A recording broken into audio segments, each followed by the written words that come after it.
Chasing Amy is possibly my favorite romance film ever made. After making the statement, you're probably thinking one of two things. Thing one, you're really gonna act like Kevin Smith has conducted some sort of masterpiece in cinematic storytelling.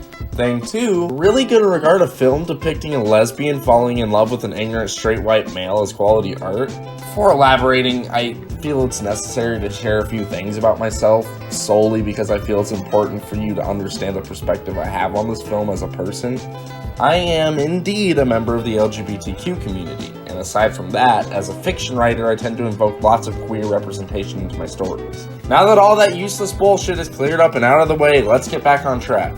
I would definitely recommend checking out Chasing Amy before watching this video, that way you can form your own opinion of it. As of June 2019, it is available for streaming on Netflix, so go give it a shot and then come back here. Though, if you don't care to, I'm still going to cover the basics of the plot, so you should understand it just fine. The film follows Holden McNeil, a comic book creator working with his lifelong friend, Banky Edwards. Once a woman named Alyssa Jones crosses paths with them, almost instantly stealing Holden's heart, Banky and Holden's relationship hits a crossroads, especially due to the initial shocking fact that Alyssa is gay, and this not stopping Holden from harboring these intense romantic feelings for her. So, what's the big controversy surrounding this movie? Well, as I mentioned earlier, Alyssa eventually turns back on her lesbian lifestyle and ends up reciprocating feelings for Holden. You can call this a big red X for queer representation, having your queer character just go on ahead and get with a member of the opposite sex. But I swear I'm not trying to sound pretentious when I say it's a lot deeper than that. Let's take a look at Alyssa as a character.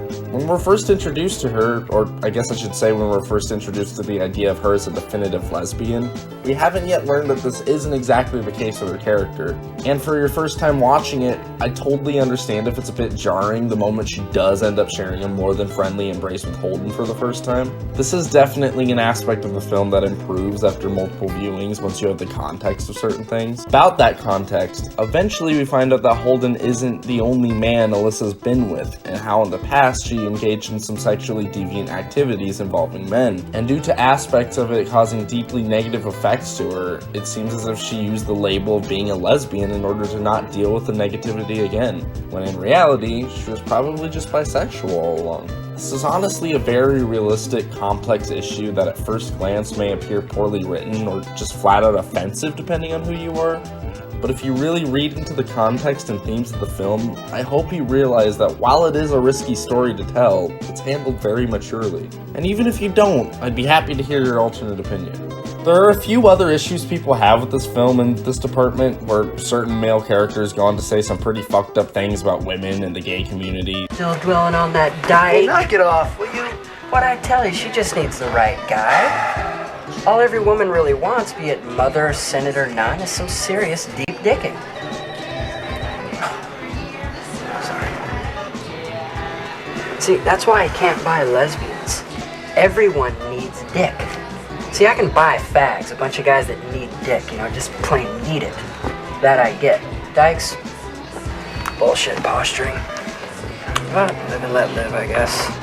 I'm sure the gay community appreciates your support. My defense for this is that in scenes depicting this type of dialogue, there always seems to be a straight man to make them look like the idiots they are in the situation. Maybe it's just the initial shock of hearing these types of words spoken that catches viewers off guard and pisses them off, but I don't know. I'd be eager to hear their perspective. Next, I want to discuss a different topic in the film that I personally connected to a bit more, and that's Holden's retroactive jealousy. Retroactive jealousy is a thing many people struggle with, mostly men, where they become insecure about what their partner has done in their sexual past and go on to feel extreme emotional discomfort, in a lot of cases, unfortunately feeling the immense need to unrightfully shame their partner because of it. Listen, that's all you say! Please calm down. How many? Dante! How many dicks have you sucked? How many? Holden is a textbook example of a character struggling with retroactive jealousy, and I'm honestly glad to see it represented in this film. It's a fucked up part of society that I don't see accurately depicted in entertainment too often. And just Holden's character arc in general is so down to earth and poignant. How a person more conservative than they initially thought gets in a relationship with someone who happens to be incredibly liberal and has to suffer the consequences on his behalf. Holden really gets out of hand a few times and says some really mean fucked up shit that can make him come off as a total asshole. Fucking difference between typical high school sex and getting fucked by two fucking guys at the same time. They fucking use you. No!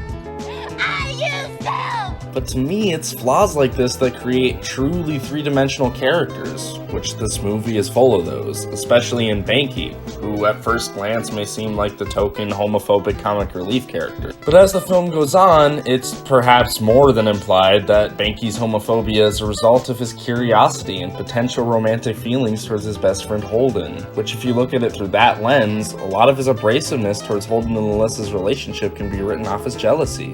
That Holden has finally found someone who may indeed be the love of his life, and the fact that she's queer makes it hit even more close to home with his insecurities. The way this film follows Holden struggling with both these relationships and just how they both intertwine and build to this natural resolution that connects them together, I think is brilliant. Probably the best writing I've seen from Kevin Smith. I know what we have to do. You, Maggie, you, Alyssa, and I, all of us, can finally be all right. Please don't say We've all got to have sex together. And about that resolution, I love how Holden's proposal for a threesome gets rejected, leaving them all on this really tension-filled, almost bittersweet note.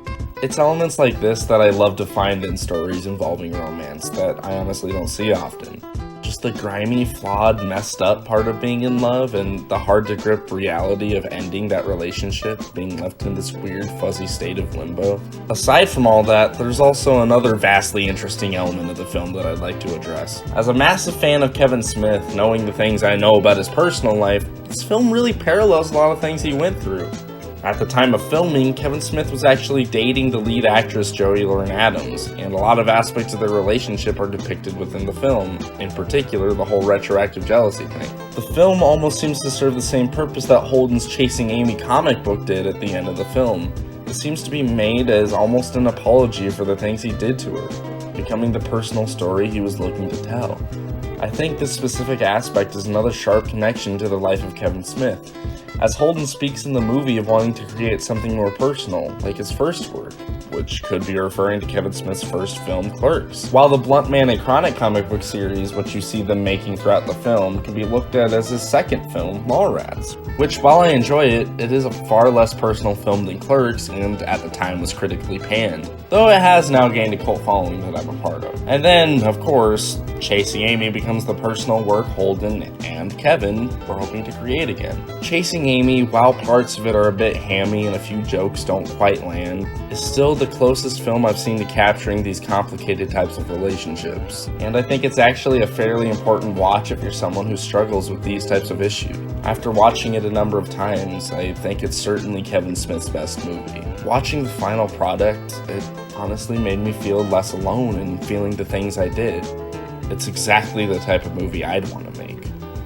After watching Chasing Amy, my life hasn't been the same. And when a film can do that, it's really the greatest feeling in the world. Why are we stopping? Because I can't take this. Can't take what? I love you.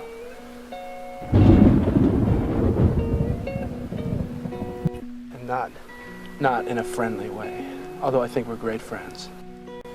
You are the epitome of everything I have ever looked for in another human being.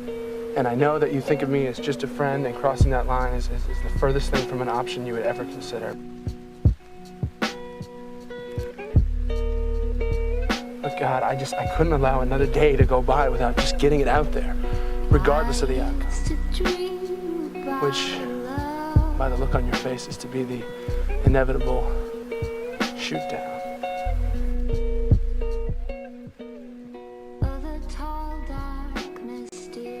Even if we never talk again after tonight, please know that I am forever changed because of who you are, what you've meant to me, which, while I do appreciate it, I'd never need a painting of birds bought at a diner to remind me of.